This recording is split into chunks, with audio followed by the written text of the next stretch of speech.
Assalamu alaikum wa rahmatullahi ta'ala wa barakatuhu.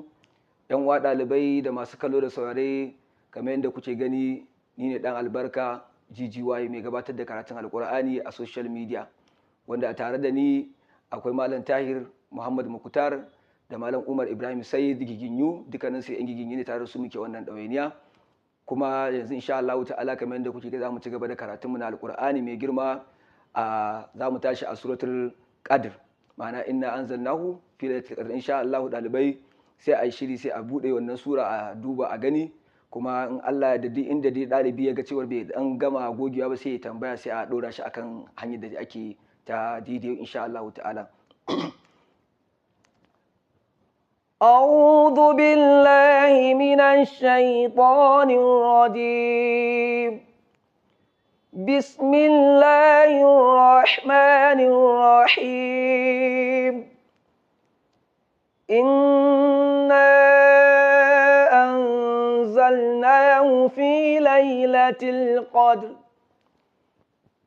وما أدراك ما ليلة القدر. ليلة القدر خير من 1000 شهر.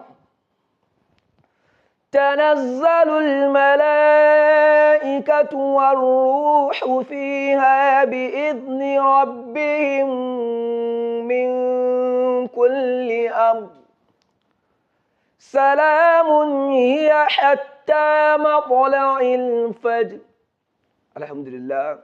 kamar yadda kuke gani yan uwa ɗalibai, wannan shine ƙarshen suratul Qadr, kuma wannan tsarin karatu ne da ake gabatar da shi domin taimaka ‘yan uwa ɗalibai wanda suke da buƙatar gogewa akan karatun Alƙur'ani. Ba iya Ƙur'ani muke koyarwa ba, muna koyar da sanin baki, ma'ana huruf kenan. Kuma wannan feji ne da ake ba da training a cikin sauƙi ta hanyoyin da suke na social media, through WhatsApp.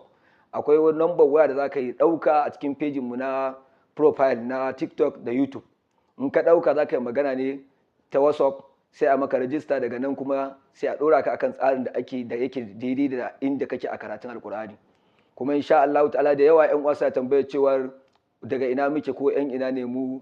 Alhamdulillah ta'ala ina yawan faɗa cewar mu ƴan Najeriya ne, kuma mazauna garin Kano a ƙaramar hukumar Nasarawa a unguwar Giginyu. Wannan kuma insha Allah ta'ala akwai tsare-tsare da muka yi da su masu ɗimbin tarin yawa don gabatar da karatun Alƙur'ani mai tsari da kuma hanyoyi wanda za su baka sauƙin karatun Alƙur'ani. Abinda za ka yi magana a comment section ko a WhatsApp, ka ɗauki phone number na WhatsApp ɗina ka yi magana, za a yi maka rajista. Kuma tsarin nan ba za ka shiga cikin tsarin koyar da training ɗin nan ba sai ka yi rajista. Kuma insha Allah ta'ala muna da yaƙinin Allah zai biya maka buƙata, za ka samu farin ciki akan Ƙur'ani. Wassalamu alaikum wa rahmatullahi ta'ala barakatuh.